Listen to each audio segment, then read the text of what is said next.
জিকির আমরা কেন করব? এর উত্তর হলো আল্লাহর হুকুম, তাই জিকির করব। বলেন তো কার হুকুম? তাই জিকির করব। দলিল সূরা আহজাবের 41 নাম্বার 42 নাম্বার আয়াত।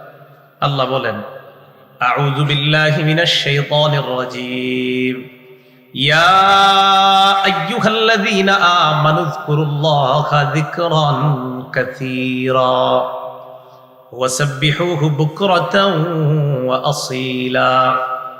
হে ঈমানদারগণ, তোমরা বেশি বেশি আল্লাহকে স্মরণ করো, বেশি বেশি আল্লাহর জিকির করো, সকাল সন্ধ্যায় তাসবিহ আদায় করো, তাসবিহ তোমরা পাঠ করো।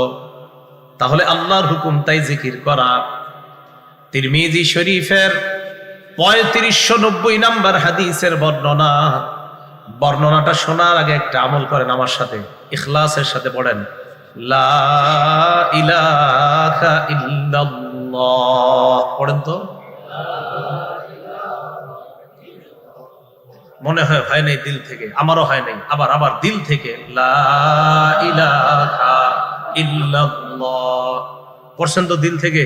আচ্ছা আরেকবার, এবার একদম ফাইনাল, দিল থেকে, মানে একদম সত্যি সত্যি। আল্লাহ, আমি আরিফ বিন হাবিবকেও দেখাচ্ছি না, আর আমি আপনাদেরকে দেখাচ্ছি না। মনে মনে নিয়ত করেন, আল্লাহ আমি পাশের জনকেও দেখাচ্ছি না, সামনের হুজুরদেরকেও দেখাইতেছি না, শুধু তোমারই খুশি করার জন্য। তাই প্রত্যেকে এখন কারো চিন্তা বাদ দিয়ে শুধু আল্লাহর ফিকির এনে আল্লাহকে দেখানোর জন্য ভিতর থেকে একবার দিল থেকে বলেন, লা ইলাহা ইল্লাল্লাহ।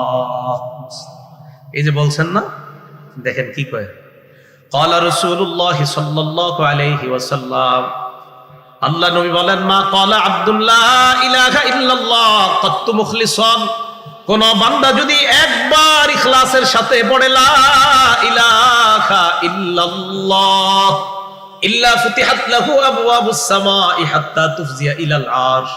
এই যে আমরা যারা ইখলাসের সাথে বললাম, আল্লাহ নবী বলেন আসমানের সবগুলা দরজা খুলে দেওয়া হয়, ওই তার লা ইলাহা ইল্লাল্লাহ যেন আরশে পৌঁছে যায়। একবার দিল থেকে বলছেন, বাস আসমানের সব দরজা খোলা হয়ে গেছে আপনার এটা আরশে যাওয়ার জন্য। এই জন্য বারবার বলতেছিলাম যে কাউরে না, পাশের কাউকেও না, সামনে আমাকেও না, আর আমি আপনাদেরকেও না, যে দিল থেকে একবার আল্লাহকে শোনান। এর মানে আপনি একবার ইখলাসের সাথে লা ইলাহা ইল্লাল্লাহ পড়া মানে কত বড় কথা, যে আসমানের একটা না সব দরজা খুলে দেওয়া হয়। আপনার এই লা ইলাহা ইল্লাল্লাহ এত পাওয়ারফুল হয় যে এটা আল্লাহর আরশে যেন পৌঁছতে পারে।